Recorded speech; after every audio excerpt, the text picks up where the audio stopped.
أعوذ بالله من الشيطان الرجيم. بسم الله الرحمن الرحيم.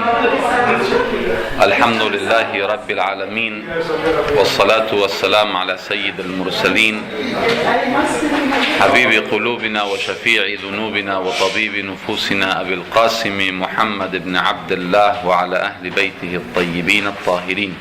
اللهم صل على محمد وآل محمد ولعنة الله على أعدائهم أجمعين من الآن إلى قيام يوم الدين. السلام عليكم جميعا ورحمة الله وبركاته. En el nombre de Dios, el clemente, el misericordioso, la paz de Dios sea con todos sus profetas, desde Adán hasta Muhammad, salawatullah wa salamu alayhim ajma'in.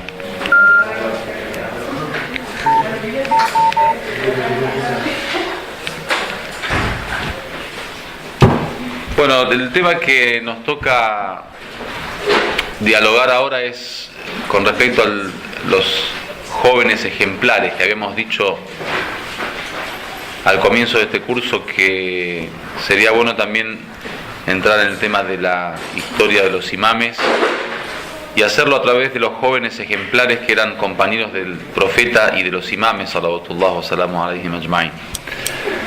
El tema de la elección de los jóvenes es porque a veces cuando uno habla de los imames es como que el modelo y el ejemplo de imam se aleja un poco de la realidad nuestra. Digo, si uno pone como ejemplo al imam Hussein alayhi salam, ¿cómo está? Si ponen al imam Hussein, por ejemplo, como ejemplo y como modelo para la vida de uno, siente que al fin y al cabo siempre le queda muy lejos llegar a ser como él.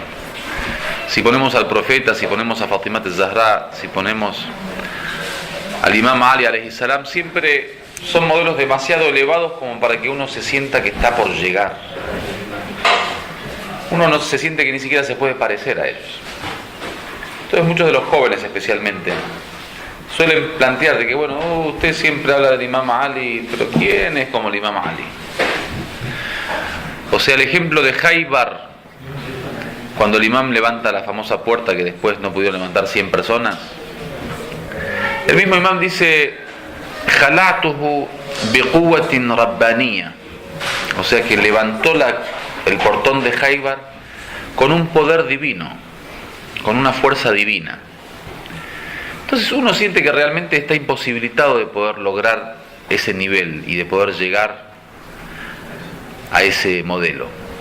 Pero si uno habla de un joven, por ejemplo Bilal al-Habashi, el primer muezzin del Islam, era un joven normal, una persona totalmente normal. No era ni profeta, ni imam, ni ma'sum, ni siquiera sabio. Era un joven. Entonces uno se puede sentir identificado con personajes como Bilal, por ejemplo, que después vamos a leer. Bilal es, digamos, el modelo de resistencia en contra de la tortura y en contra de la opresión y la injusticia de Quraysh.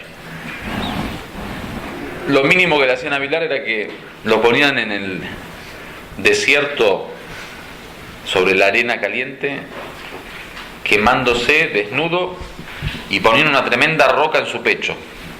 Era lo mínimo que le hacían. Además de atar sus manos tipo cruz y tirar de ellas.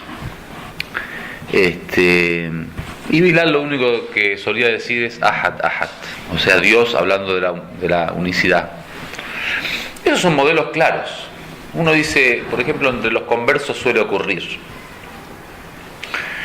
que dice la dificultad de ser musulmán en España, o la dificultad de ser musulmán en el mundo no islámico, la dificultad del tema familiar. Por ejemplo, alguien que se convierte al Islam, muchos de los jóvenes especialmente suelen tener problemas a nivel familiar. Los padres no aceptan. Tuvimos casos de hermanas, por ejemplo, que no le permitían usar hijab, estaban obligadas a quitarse el hijab, por ejemplo, en la casa con los padres. Tuvimos ejemplos de hermanos que los echaron de las casas, por ejemplo, por hacerse musulmán. Hermanos que tuvieron que cortar relación con los padres. Entonces dice, tanta dificultad para ser musulmán, o sea, si cuando era cristiano todos me respetaban, es normal que uno busque el respeto, o sea, especialmente el joven, para poder reafirmar su personalidad, desea que la gente lo respete, y el respeto de la gente apoya de alguna manera al ser en su debilidad. Si uno tiene debilidades o por ejemplo está falto de apoyo, el respeto de la gente de alguna manera sacia esa necesidad. Aunque el verdadero creyente obviamente no debe depender de eso, ¿no? El imam Khomeini decía cuando salía después del triunfo de la revolución, su casa estaba unida por un puente pequeñito, un camino, a la Husainía donde él salía y recibía al pueblo, ¿no? La casa en Yamarán, los que fueron y visitaron tienen una casa pequeña y entre la casa y la Husainía que recibía ahí a la gente hay un pequeño camino. Cuando salía, entraba directamente a la Husainía y todos los hombres y mujeres que lo recibían ahí decían en persa Zendeh Khomeini, que significa viva Khomeini, viva Khomeini. El imam decía, si ahora toda esta multitud dice Mordeh Khomeini, que significa que muera Khomeini, dice nada cambiaría. Porque obviamente el místico y el verdadero creyente está unido al verdadero poder y a la verdadera fuerza que es Dios, subhanahu wa ta'ala. Y el que está unido a la verdadera fuerza no necesita de la fuerza del débil. El místico o el creyente ve al ser humano en su totalidad como algo débil, como lo más débil de esta creación. Que dice Amir al-Mu'minin sobre la debilidad del hombre. Hoy dijimos el hadith de que una pequeña gota de agua lo mata al ser humano. Es tan débil el hombre que cuando uno se atraganta, muere. Puede morir. Una gotita de agua, un bocado. Entonces, el débil no se apoya en el débil. La criatura no se apoya en la criatura. La criatura para fortalecerse se apoya en el Creador. Pero bueno, al fin y al cabo el joven muchas veces tiene en el respeto de la gente y en el apoyo familiar una verdadera espalda, digamos, que lo apoya. Entonces muchos de los hermanos dicen, bueno, yo desde que me convertí ahora ya no tengo más respeto, ya no tengo más, por ejemplo, relación con mis padres, ya no puedo depender económicamente de mi familia. Y todo eso son dificultades. Y dice, bueno, eso nos pasa a nosotros porque nosotros somos europeos y el Islam viene de Medio Oriente y ahora pasó lo que pasó porque si nuestra cultura hubiera sido islámica no tendríamos este problema. Entonces los musulmanes viven mejor que nosotros porque ellos son de origen musulmán y los padres son musulmanes y los abuelos son musulmanes, entonces no tienen dificultades. Eso es una gran mentira. Los primeros musulmanes tuvieron aún mayor dificultad que los nuevos musulmanes, que los musulmanes conversos ahora. Porque en aquella época ni siquiera se entendía el cambio de la religión como un cambio de ideología y nada más, como un cambio de pensamiento, de creencia. En aquel momento cambiar de religión era faltar respeto a todas las, digamos, las dimensiones de la cultura y de los ancestros y de los padres y de la civilización. O sea, es igual que ahora, imaginen más o menos esto, que una persona en la Meca diga La ilaha illallah Muhammad Rasulullah, como que nosotros ahora salgamos en una manifestación en el medio de una capital europea y digamos muerte a la libertad, muerte a la democracia, muerte a Occidente, muerte al gobierno, muerte al rey, muerte al presidente. O sea, el cambio de la jahilía, en la época de la gentileza y de la ignorancia, al Islam, era un cambio en donde todos los principios y valores culturales y civilizacionales se tenían que dejar de lado. O sea, hoy por ejemplo un cristiano que se hace musulmán sigue respetando a Jesús, sigue respetando los textos sagrados y los evangelios, sigue respetando la figura de María, sigue respetando moralmente a la iglesia, a los curas, como respeto moral. Pero en aquel momento no. En aquel momento hacerse musulmán en la época de la Meca del profeta era directamente tener que despojarse el tabarri, yo vi el tabarri, itbarra men hama,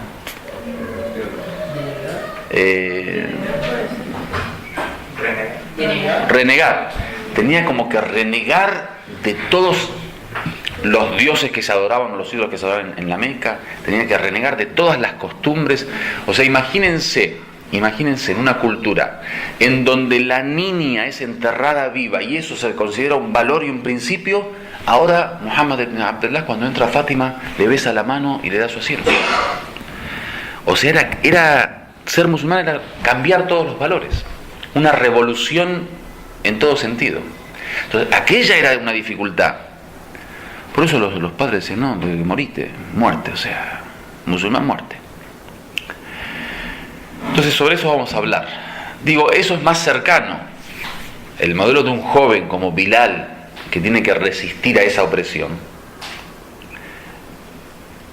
nos sirve como para que nosotros digamos, bueno, si en los comienzos del Islam y los compañeros del profeta tenían que soportar lo que soportaron, lo que soportamos nosotros, ¿qué es? O sea, una mujer con hijab, si alguien la mira mal en Europa, se siente que se quiere suicidar y necesita ir 7 sesiones al psicólogo para solucionar el problema. Y al profeta, siendo Muhammad ibn Abdullah y siendo Khairu Khalqillah, el mejor de las criaturas de Dios, le agarraban con tomates y se lo tiraban en la cara. O sea, Fátima tenía que agarrar, digamos, las heridas del profeta de las piedras, pero no un europeo, un niño de 10 años. Cuando viene Muhammad, ahí viene Muhammad, piedra, como si fuera un hincha de fútbol. Entonces esos son modelos que a nosotros nos sirven. O sea, el sufrimiento que uno pasa como un musulmán no es exclusivo nuestro. Todo el musulmán verdadero durante toda la historia del Islam tuvo que sufrir y pasar por eso. Cuando ves a un seguidor del Imam Hussein que para entrar a Ashura, para entrar al haram de Karbala, a visitar la tumba, le tienen que cortar la mano. ¿Qué significa eso? Es una clase de sacrificio. Nosotros muchos de nosotros no está dispuestos ni siquiera a venir a la Husainía por el Hussein. Dice, no, me queda muy lejos, 40 minutos tengo que tomar un bus. ¿Te queda muy lejos 40 minutos? Y hay quien por el Hussein se cortaba un brazo, se cortaba 2 brazos, se cortaba 2 piernas. Esos son modelos de personas creyentes, en donde la fe era lo más importante. Y por la fe tenían tal compromiso que estaban dispuestos a dejarlo todo. Entonces ahora, bueno, si yo uso hijab y alguien me mira mal, o sea, yo leo a Bilal, una roca de 200 kilos en el pecho.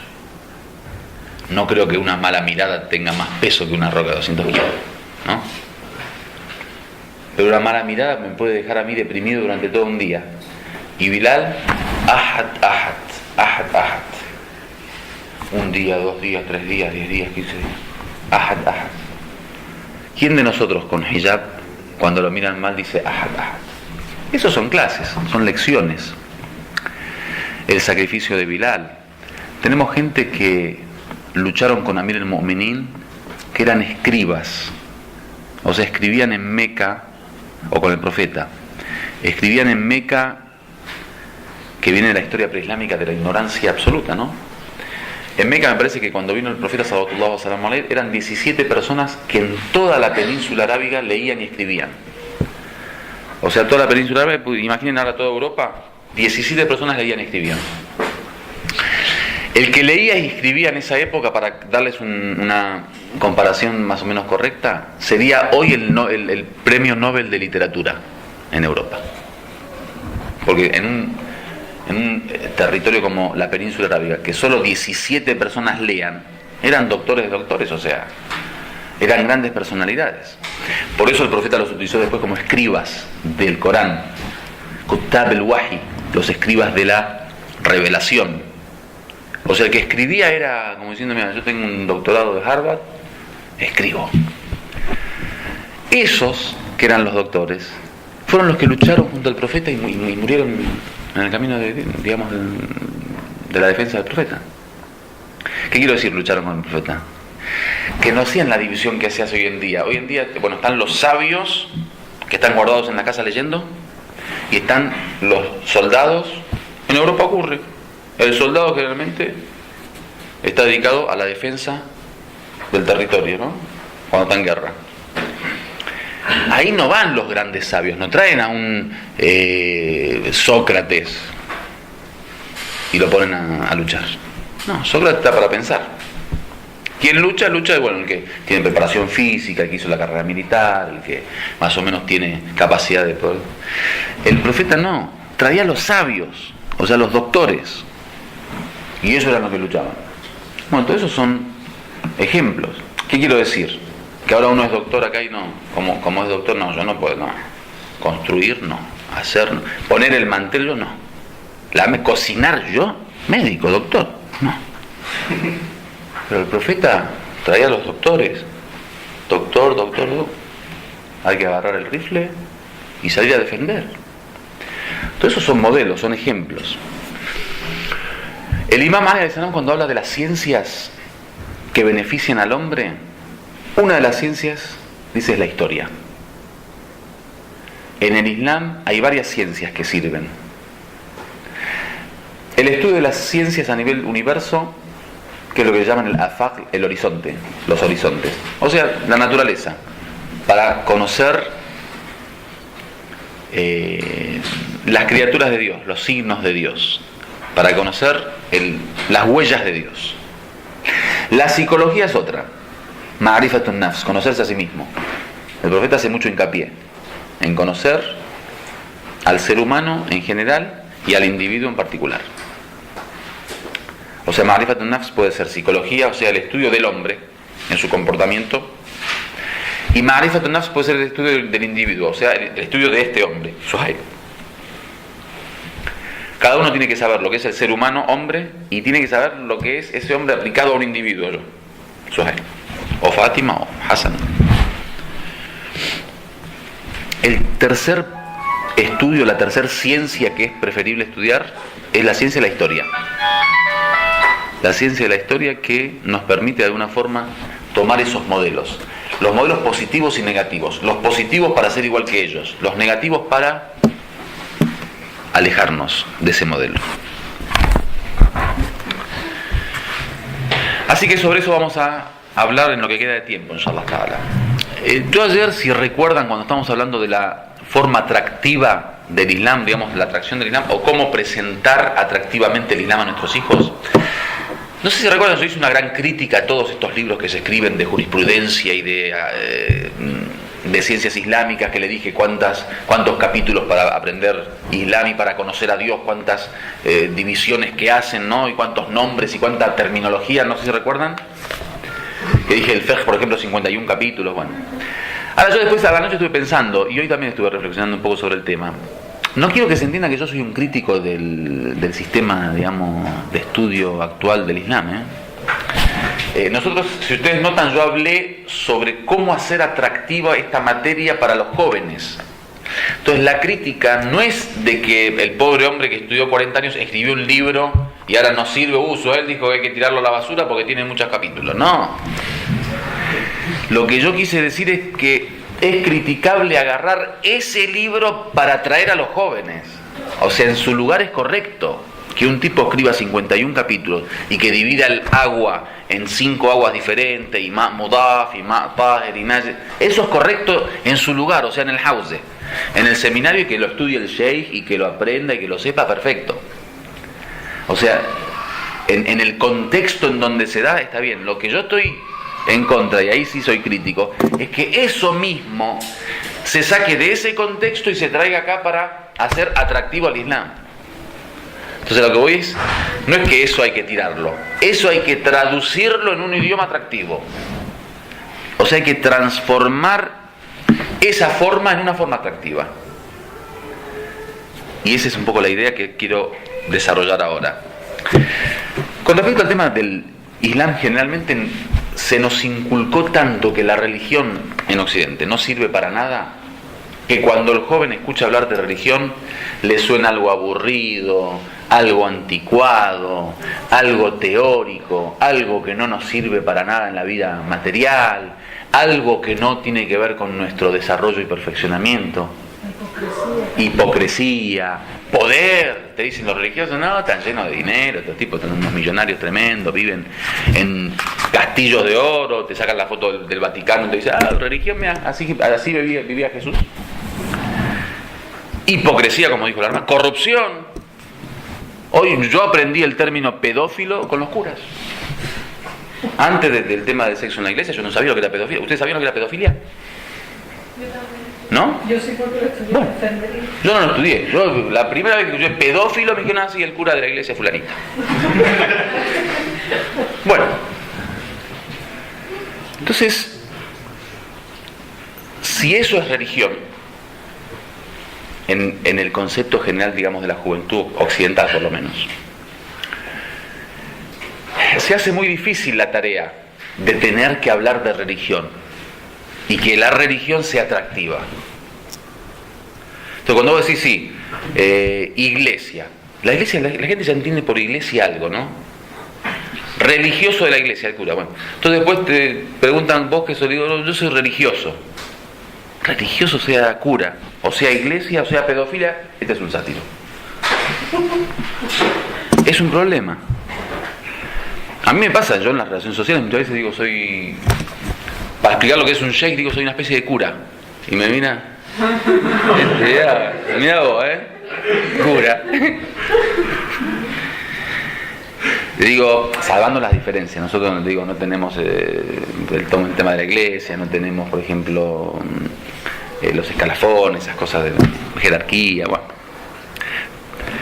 Entonces yo soy de la idea que el discurso religioso, para ser atractivo en los jóvenes, debería ser discurso religioso en contenido. O sea, no hace falta hablar de religión con el lenguaje de religión. Digo, la religión tiene un lenguaje y tiene un contenido. El lenguaje religioso, por ejemplo, Corán, Sunna, profeta, resurrección, hadith, tafsir, exégesis. Todo eso es lenguaje religioso. ¿Está bien? ¿Qué significa el lenguaje religioso? Que fuera de un contexto religioso yo no entiendo. Yo digo sunna. Occidente tiene su sunna a nivel terminología. La sunna griega, por ejemplo, todo el tema de la filosofía griega, como nos llega hasta ahora, es una sunna. Pero nadie dice la sunna griega. No, dice, no sé, el legado griego, dice, por ejemplo, la herencia cultural griega, dice, ¿no? Entonces, hay cosas que son lenguaje religioso y hay cosas que son contenido religioso. O sea, por ejemplo, el tema de la autoridad del Corán. El Corán tiene una autoridad, o sea, lo que dice el Corán es cierto y nosotros lo aceptamos, ellos le llaman autoridad. La palabra autoridad no es algo religioso como terminología. ¿Qué quiero decir? Que muchas veces la atracción tiene que darse en poder traducir el contenido religioso con un lenguaje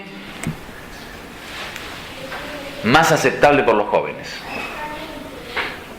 Si yo al joven le digo, te voy a enseñar lo que es la tahara, o sea, la purificación en el Islam, al tipo le suena anticuado y le suena tahara, o sea, purificación. ¿Qué estamos? ¿En la India? ¿Purificación? Pero si yo le digo, o usted padre le dice, no, vino un ni siquiera un sheikh, no, vino un académico, ni siquiera de Irán, vino un académico de cerca de Turquía, por ejemplo, escuchá cómo se da la publicidad, ¿no?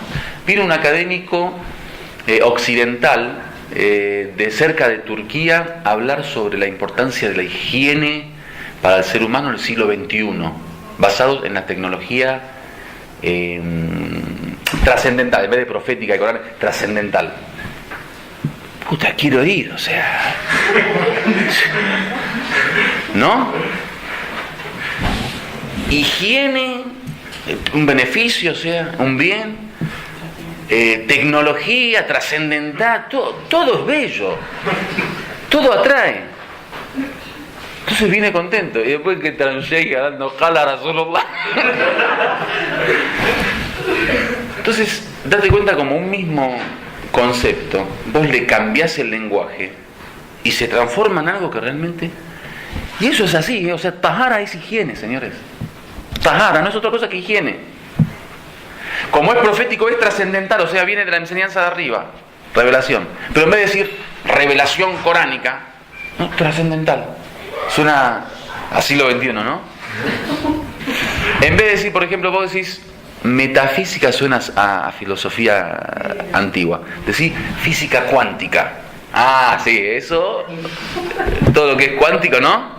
Estamos hablando de lo mismo. Física cuántica es metafísica. Antes Sócrates y Aristóteles llamaban metafísica, ahora los modernos le dicen física cuántica.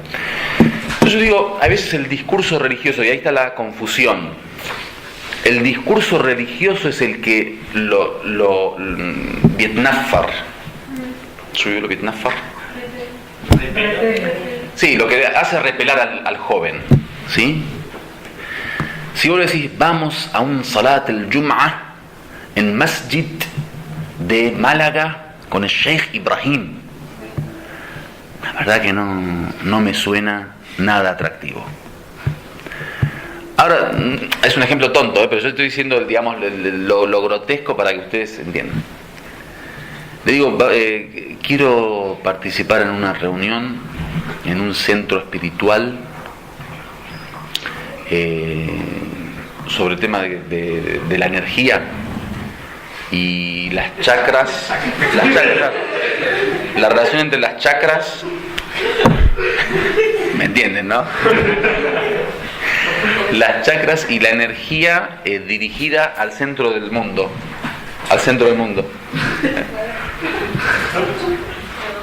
¿Suena o no? Digo, yo ya lo probé esto, En América Latina, yo le dije ayer un ejemplo. En América Latina yo le digo, vengan a Dua Kumail. En la mezquita no viene nadie, o viene la primera semana después de Jamí.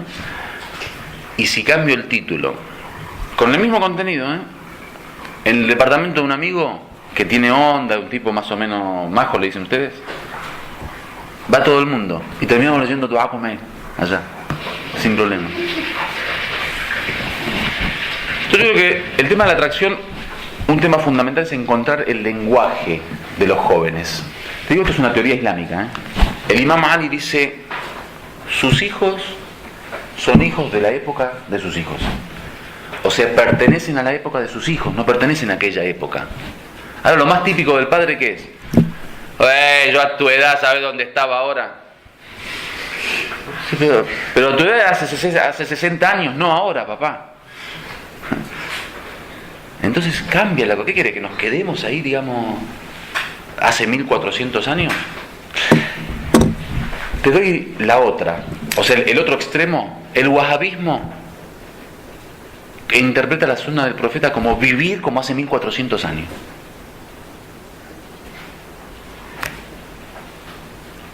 El Sayyid Jamenei tiene una teoría con respecto al desarrollo. Dice, miren, el universo está en desarrollo, las sociedades están en desarrollo, los centros están en desarrollo, las universidades, las ciencias, el mundo está en desarrollo constante. ¿Está bien? ¿Nosotros somos parte del mundo o no? Sí. Como parte del mundo, ¿la parte no sigue al todo? ¿Ustedes dicen? Sí. Para que lo hagamos un poquito más. Dice, el que no quiere entrar en el desarrollo, o sea, el que no quiere entrar en el progreso y ser parte de este crecimiento, perfeccionamiento, tiene tres opciones. O se queda en una esquina y deja que el universo vaya solo. ¿Qué ocurre? Sí, vas a ser un buen musulmán, pero solitario en la cueva, el mundo se va a ir y vos vas a estar ahí todavía mirando al mundo cómo se va. O entras al desarrollo, sos parte del mundo y te desarrollas con ellos, o te morís. Se muere. Como murieron muchos movimientos, muchas corrientes, muchos idiomas, muchas universidades, muchos centros, muchas culturas, muchas civilizaciones. ¿Murieron por qué? Porque no siguieron esta bola de... O sea, el pequeño grano de nieve que no se unió a la bola de nieve. Entonces dice, nosotros tenemos la obligación de desarrollarnos. O sea, la obligación de entrar en el progreso y el perfeccionamiento. No podemos quedarnos atrás. Eso lo dice un Sayyid que tiene 74 años y que tratan a nuestros sabios de retrógrados. Entonces nosotros como comunidad y ustedes como padres, todos nosotros como padres, tenemos que entrar en el desarrollo. No podemos seguir con esta historia de querer imponer un modelo que para los jóvenes no es atractivo, no funciona. Yo les di el ejemplo ayer, por ejemplo, de Tafa'alu bil khairi tajidu. Piensen en el bien y verán el bien, encontrarán el bien del profeta que se hizo en el cine The Secret. Eso es un ejemplo. Aquel día les hablé de Masaru Emoto. Este es un vaso de agua. Esto lo hizo un japonés en el siglo XX, hace unos años. Este es el vaso de agua. Bueno, a este agua le dice, por ejemplo, love, amor. Cuando le dice love, tiene una máquina ahí que le saca una foto. Obviamente es agua congelada. La congela, la máquina le saca una foto, que la foto es más o menos similar a un MRI. ¿Cómo le llaman? Resonancia magnética. Ese tipo de fotografía, o resonancia magnética, lo que sea, lo que hace es sacar la imagen de la forma molecular del agua. O sea, no saca el agua, sino la imagen molecular. Si la palabra es, por ejemplo, love, la imagen es una imagen arquitectónica muy, muy linda, estética, en armonía, ¿no? Y con un color muy, muy lindo, similar a ver una flor, por ejemplo. Si en vez de decir amor, decís Satán y sacás la foto, sacó la foto, se la probó, sale una imagen tipo mamarracho. ¿Está verdad? Sí, ahí puedes comprar el libro, Los Milagros del Agua, Masaru Emoto. Y hay otro libro que se llama Los Mensajes del Agua. Pero si estaba congelada, no es un truco, o sea, estaba congelada el agua y le dice amor, pero si está congelada va a salir la forma molecular así muy bonita, porque la partícula está... No, está en movimiento. La materia está constantemente en movimiento. Molecularmente se puede transformar la imagen. Pero, a ver, los dos pasos están en agua congelada. Y una le dice amor y la otra le dice Satán. Sí.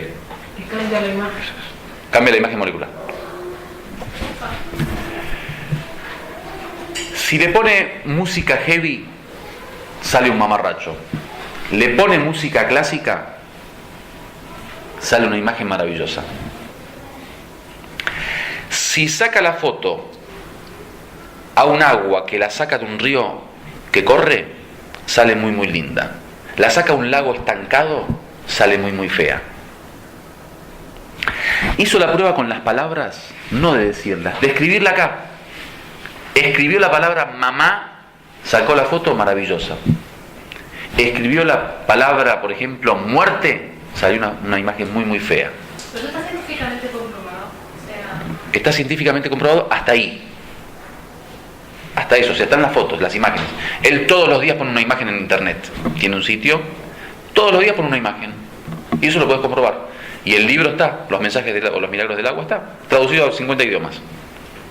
Hasta ahí está. Ahora, yo no sé, o sea, yo no me metí en el agua para ver, pero sé que hasta ahí está comprobado. Y el tipo es un conferencista internacional que viaja a todas partes del mundo, invitado por las mejores universidades, y le aplaude todo el mundo, o sea. ¿Pero qué oficio tiene? ¿Qué médico? Es un científico. No sé qué especialidad tiene, es un científico que hace 30 años investiga sobre el tema del agua, dedicado al tema del agua.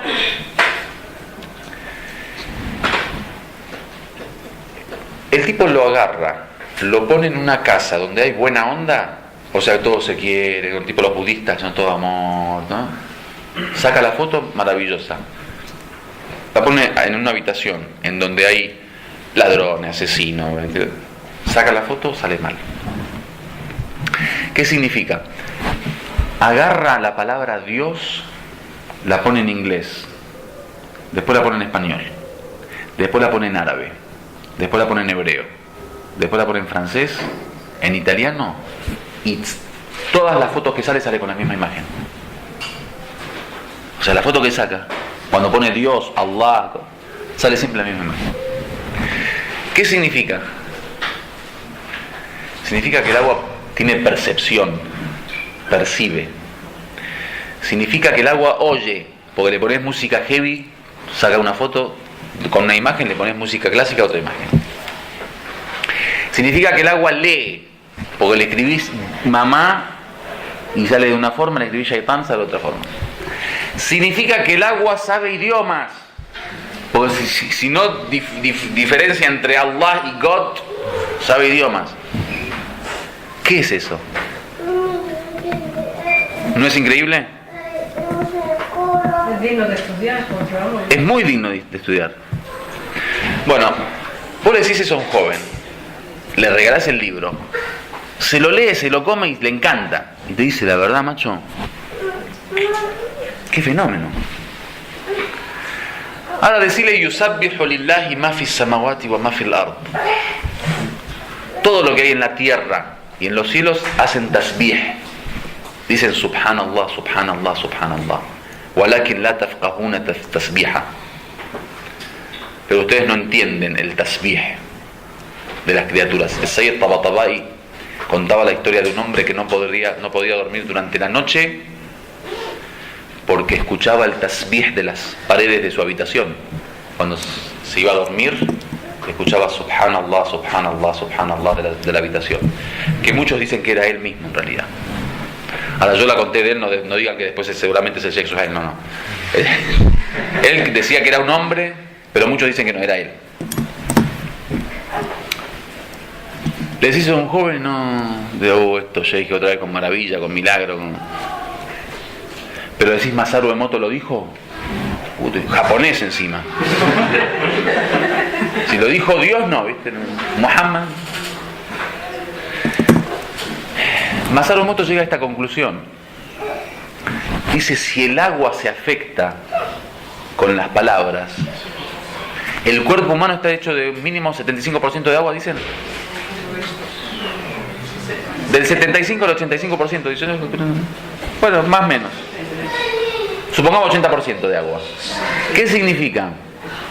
Que cuando yo te digo, mi amor, la forma molecular del agua de tu cuerpo se afecta.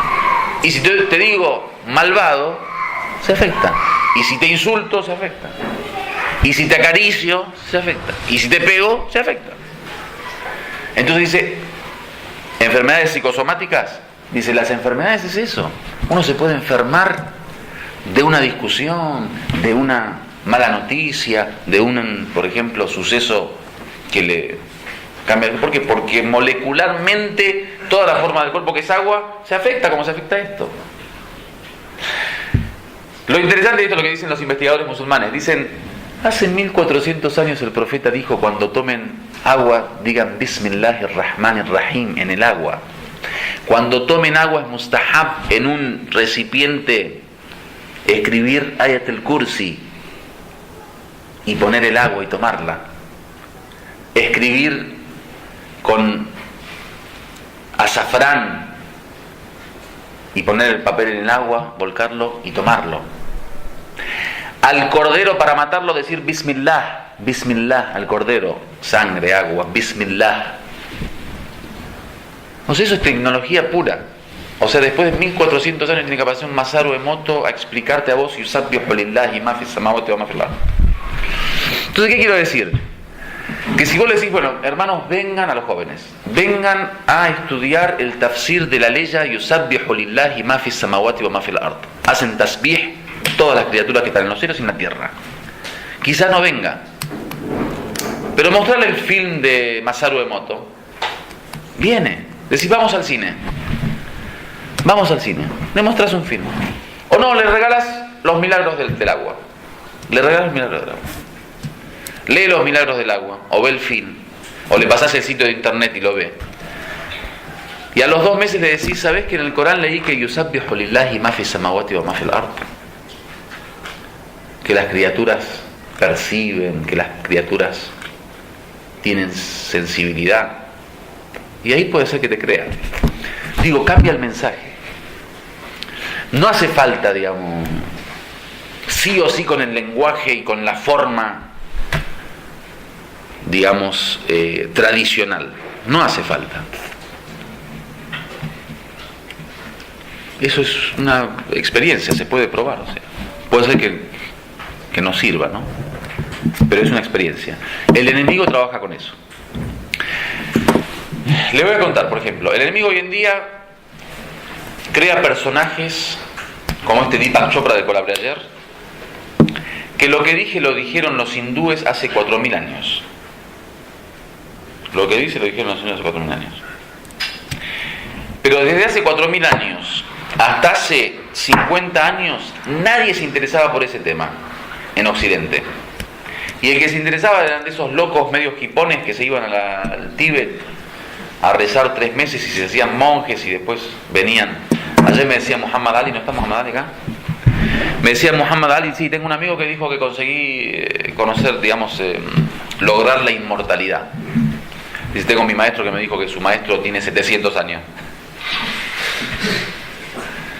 Y se la creen, ¿eh?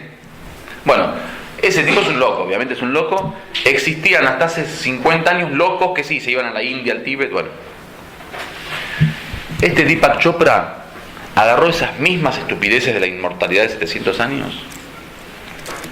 Hasta hay gente que no respira, ¿saben, no? Los que no respiran. Hay gente que dice que se puede vivir sin respirar.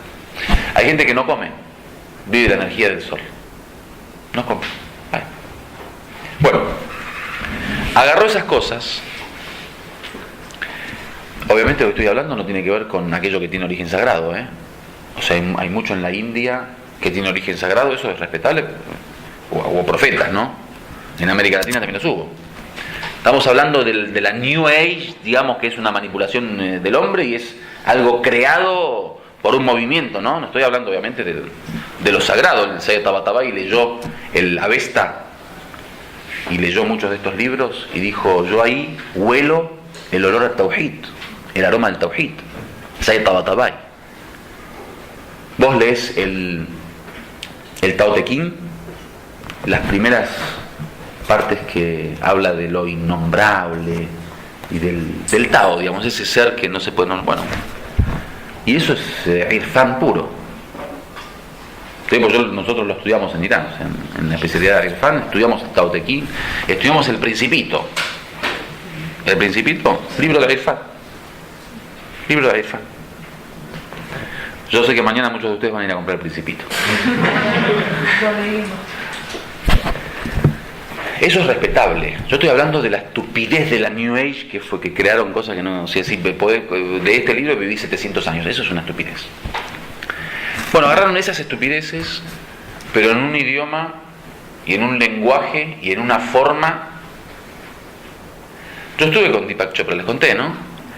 El tipo camina por el escenario, pone el BlackBerry acá al principio, o sea, entra, pone el BlackBerry acá y después camina siempre adelante de ahí. Vos cuando lo ves caminar al tipo así, lo ves que está el BlackBerry ahí. ¿Por qué lo ves? Porque obviamente tiene la pantalla grande que lo filman a él, ¿no? Y en la pantalla sale el BlackBerry. Y sabes que cada tanto el tipo te habla del BlackBerry. Dice, imagínate ahora las ondas del BlackBerry. Obviamente el BlackBerry es el que lo financia, ¿no? Imagínate las ondas del BlackBerry. Toda una cosa. Y te habla de la energía del BlackBerry, que si se va la voz. Una cosa que yo digo, puta, es este tipo.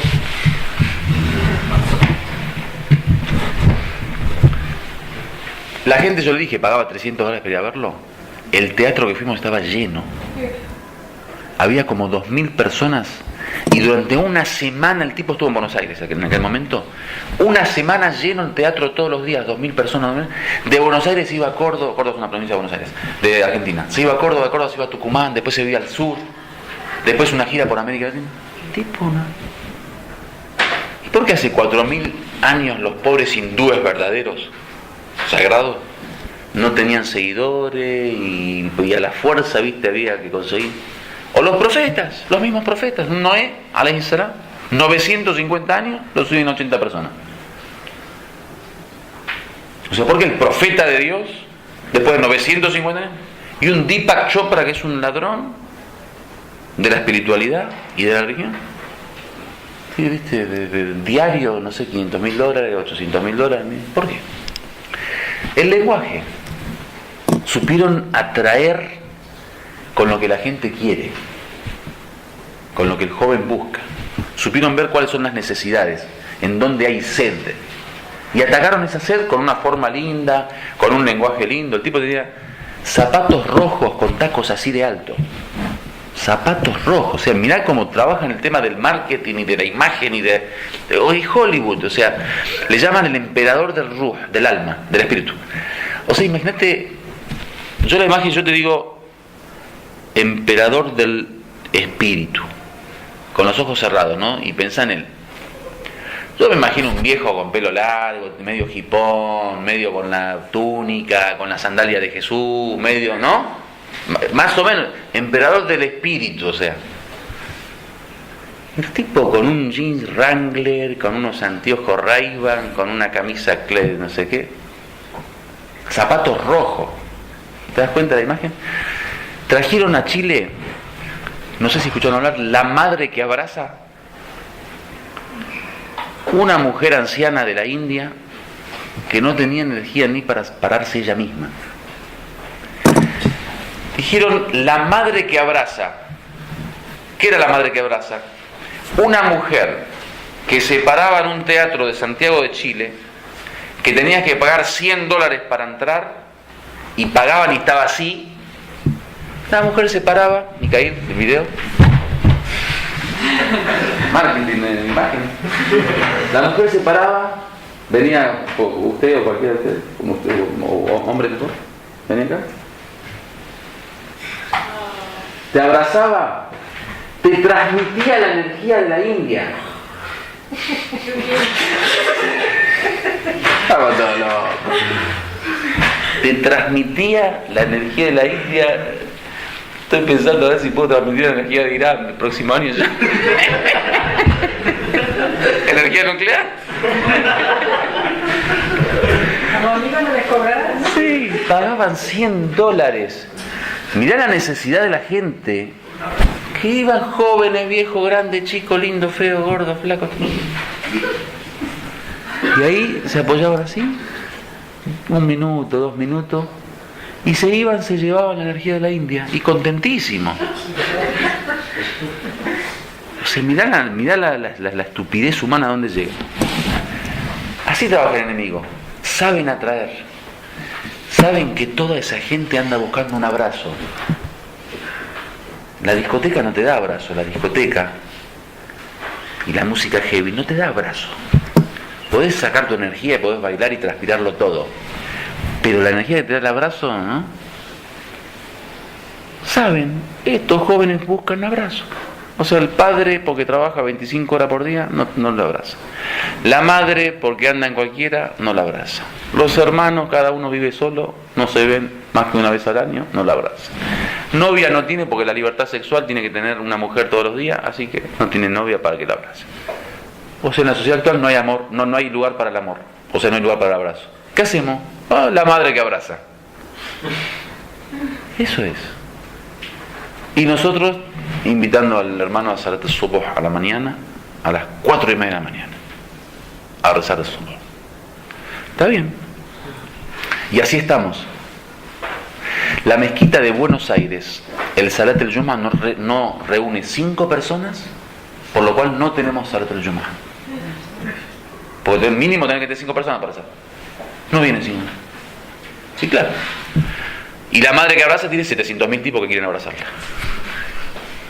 Y te juro que el sheikh de Argentina es más lindo que la madre que abraza. Y es más atractivo. Y si abraza mejor que la madre. Pero 5 personas nos reúnen. Entonces estamos mal en la forma. Yo, leyendo la historia del tabligh, de la difusión del Islam, en la época del profeta, me di cuenta que el profeta tenía pocas personas, hay unos 7, 8 nombres de personas que eran los difusores del Islam. A pesar de que por lo menos la sociedad de Medina tenía muchos musulmanes, o sea, había mucha gente. El imam Sadiq alayhi salam tenía 4.000 faqih, 4.000 sabios que egresaron de su escuela, ¿no? Pero en la historia del tabligh, de la difusión, o sea, del contacto, de atraer a la gente, no hay 4.000 personas que el imam Sadiq mandaba a difundir. Por ejemplo, un imam Ali lo mandó a Yemen a difundir. Un imam Ali. Un Mus'ab ibn Umair lo mandó a Medina. El profeta, cuando estaba en la Meca, quería emigrar, dijo: Mus'ab, anda uno a un país, a una ciudad. ¿Por qué? Porque se ve que necesitas ser una persona atractiva para atraer y difundir. O sea, no cualquiera puede difundir. ¿Qué significa? que el profeta tomaba en cuenta eso, porque si no hubiera mandado a cualquiera. Si hubiera mandado a cualquiera hubiera pasado lo que pasa hoy con el wahabismo. Te pone tipo con barba larga, una cara de shaitán tremenda, una cosa que uno dice... Imagínate cómo difunden. A mi cuñado Sheikh Abdul Karim le llega un email de una argentina que se hizo wahabita, argentina que era cristiana, ni siquiera saudita, digamos, de padre musulmán, argentina, le dice: una persona como usted tenemos que cortarle la cabeza. O sea, eso una mujer occidental, o sea, argentina, nacida en Argentina, desarrollada y crecida en Argentina, un tipo como usted le tenemos que cortar la cabeza, o sea, y con ese Islam queremos atraer a nuestros hijos. O sea, ustedes no piensan que nuestros hijos son ciegos, sordos y mudos, que no ven la realidad y que no están constantemente viendo cómo el tipo corta cabeza y el otro le saca el corazón y el otro le come, no sé, los riñones. Entonces, tenemos que planear, o sea, saber de qué forma hacer esto, ¿no? Siempre se me pasa el tiempo, nunca podemos llegar a ver. Yo creo que esto lo van a poder leer ustedes después, me parece. Yo le voy a leer una nada más para que no... mi promesa no sea... O sea, para que el día del juicio final no me...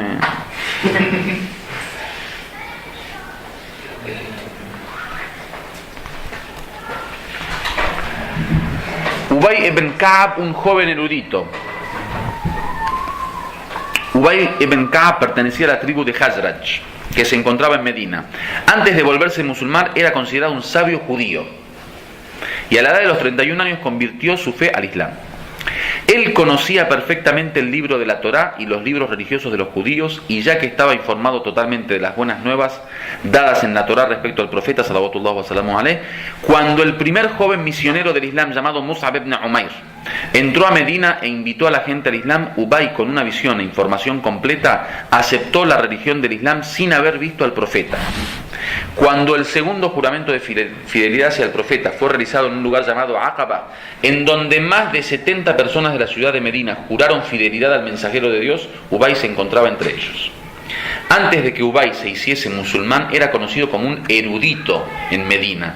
No transcurrió mucho tiempo sin que entre los musulmanes obtuviera también un importante éxito. En tal forma que después de que el mensajero de Dios llegó a Medina, él fue la primera persona entre los Ansar que escribió la revelación divina y fue reconocido como uno de los famosos escribas de la revelación, lo que veníamos hablando. Hay una historia interesante. Ubay, a la sombra de su gran inteligencia, con dominio y experiencia en la lectura del Sagrado Libro, se convirtió en una de las grandes personalidades del mundo islámico, obteniendo un gran éxito. Un punto importante es que el profeta sallallahu wa sallamu alayhi por primera vez le propuso a él este puesto, cargo y dignidad, ya que este noble ser recibió una orden por parte de Dios de que recitase el Corán para Ubay y se lo enseñase en forma correcta. Ubay nunca se imaginó que se vería agraciado por Dios en este grado. Cuando el mensajero de Dios le dio la noticia de lo que Dios le había comisionado, maravillado y sorprendido y lleno de fervor, preguntó al noble profeta: ¿acaso Dios único mencionó mi nombre? El profeta respondió: sí. Ubay se encontraba fuera de sí a consecuencia del entusiasmo que sintió al oír las palabras del profeta, y sin querer comenzaron a rodar de sus ojos las lágrimas de felicidad. El mensajero de Dios, para apaciguar la exaltación que vio en Ubay, pronunció la siguiente aleya: قُلْ بِفَضْلِ اللَّهِ وَبِرَحْمَتِهِ فَبِذَلِكَ فَلْيَفْرَحُوا هُوَ خَيْرٌ مِمَّا يَجْمَعُونَ. Di que se alegren del fervor de Dios, del favor de Dios y de su misericordia. Eso es mejor que que ellos atesoran. Ubay siempre tuvo en cuenta los esfuerzos de su maestro, el profeta sallallahu wa sallamu alayhi. Por ello le dijo a este noble ser: oh mensajero de Dios, yo tengo fe en Dios Todopoderoso y me volví musulmán por ti. Yo aprendí el Corán a través de ti. Así es, Ubay llegó a ocupar un alto nivel como resultado de las enseñanzas de este noble ser en la lectura del Sagrado Corán, y el imam Sadiq alayhi salam, refiriéndose a él, dijo lo siguiente: nosotros recitamos el Sagrado Corán tal y como lo hacía Ubay. Bueno, yo les recomiendo Jóvenes Ejemplares en los primeros tiempos del Islam, es de Majma' Ahlul Bayt, escrito por Muhammad Ali Chenorani, en persa Muhammad Ali Chenorani, traducción del persa Marta Gorzar y Rahmatullah Golzar. Si no lo tienen, yo esto lo voy a dejar acá, inshallah ta'ala, a Mikael, después podemos hacer fotocopia, o él seguramente se va a encargar de ponerlo inshallah. Me quedaron un par de temas que inshallah la próxima, si Dios quiere, vamos a continuar. 5 minutos de descanso, walhamdulillahi rabbil alamin.